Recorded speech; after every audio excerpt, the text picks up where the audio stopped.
So the other day I just posted on Instagram a short reel how you can convert 2D image into a 3D scenario for your 3D edits.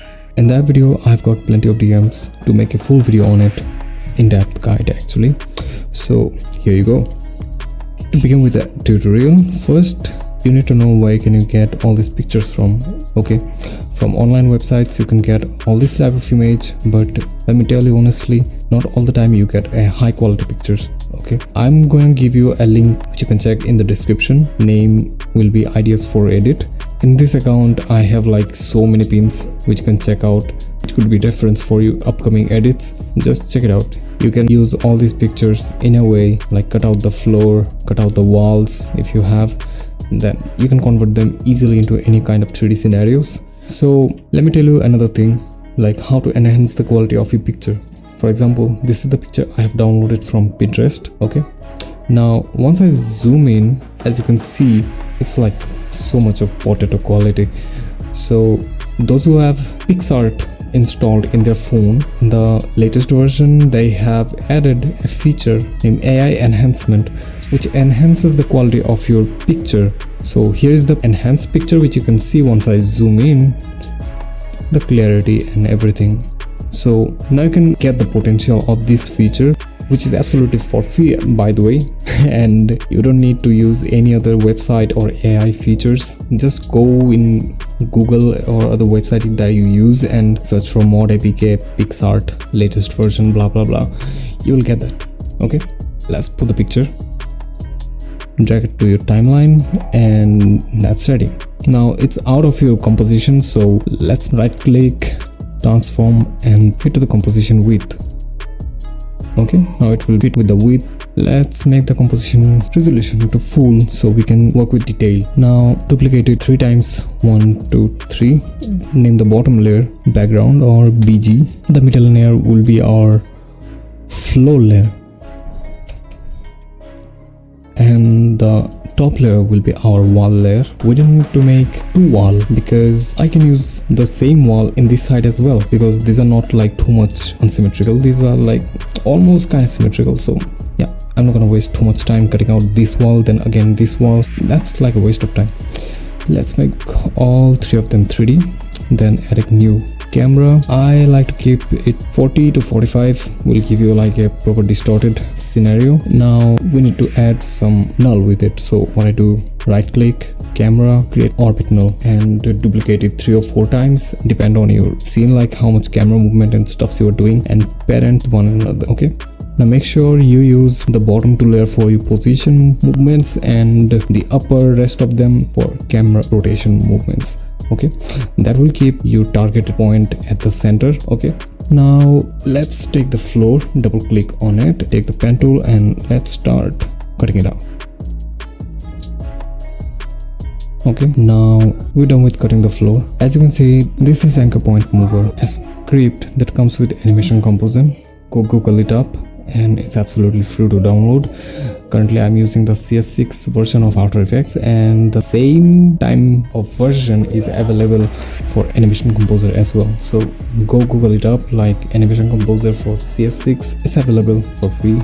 Here I'm selecting the floor layer, then the floor is cut it out, but the anchor of it, it's up there. We need it up here.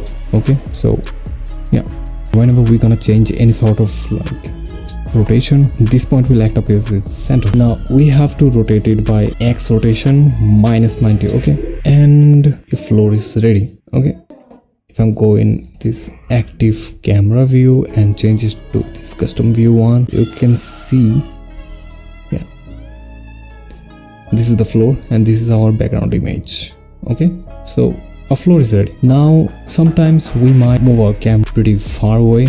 In scenarios like this, we cannot add motion tile up here. Okay, now just duplicate it, select the second floor, move the anchor point up here at the bottom. Okay, now press R to rotation and rotate the Z rotation by 180 degree, positive 180 or negative 180, it's up to you. Both will give the same result. You can see it's acting like motion tile, right? Why didn't use the plugin motion tile up here? Okay, because as you can see, the floor is not cut in a like sharp way, it's cut it like this way. So if I added motion tile in it, once I increase the output width and height or whatsoever, as you can see, it's acting properly up from here but not from here. That's why I cutted it out and make a manual motion tile here. Now let's go back to the active camera. Our floor is ready, right? Now we gotta create our walls. So select the wall layer, double tap on it, pen tool, and let's start cutting it out again.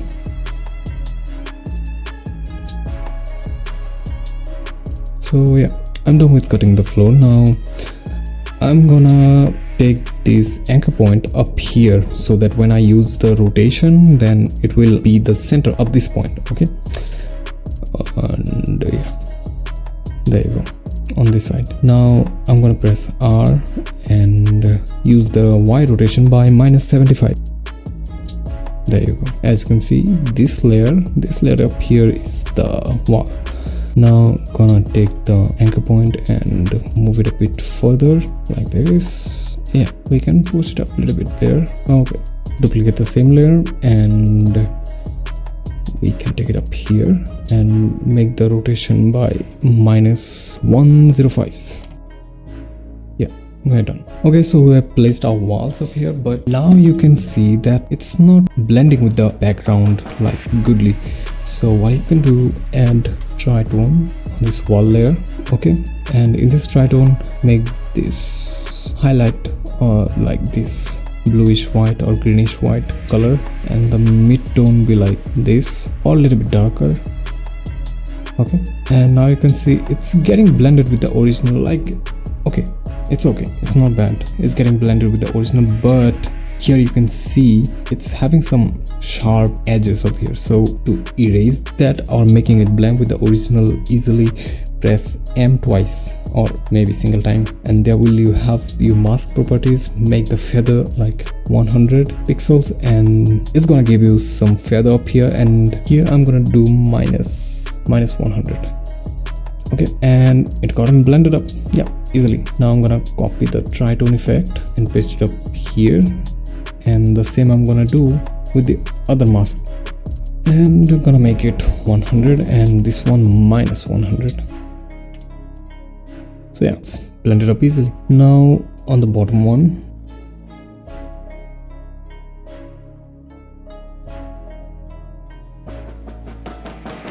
okay, as you can see, it's creating beautiful parallax effect. And up here I'm gonna make it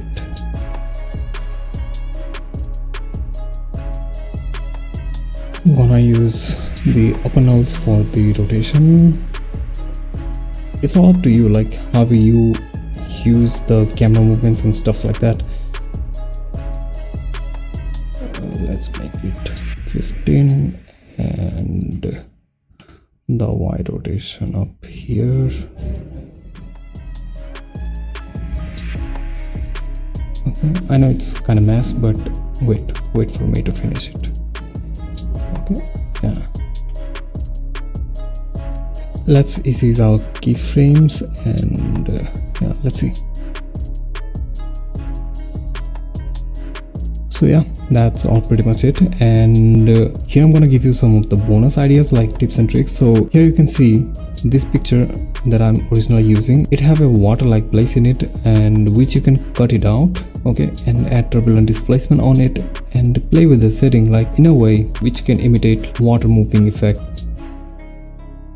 If you have a scene like this which you wanna 3D, so here you can see there are a bunch of trees, so you can use PNG of tree model. Okay, you can put it up here and you can cut out the leaf part and add turbulent displacement on it. You can use overlay of wind floating leaves, stuff like that. Another one which I used, so in this picture this person is sitting up here, and the same reference type of picture I have merged up these two in a way, so you're getting the idea, like amount of things you can add in 3D scenarios like this. So it's all up to your creativity. Okay, I ain't gonna say anything more. So this video is up to this much. I'll see you guys in the next video.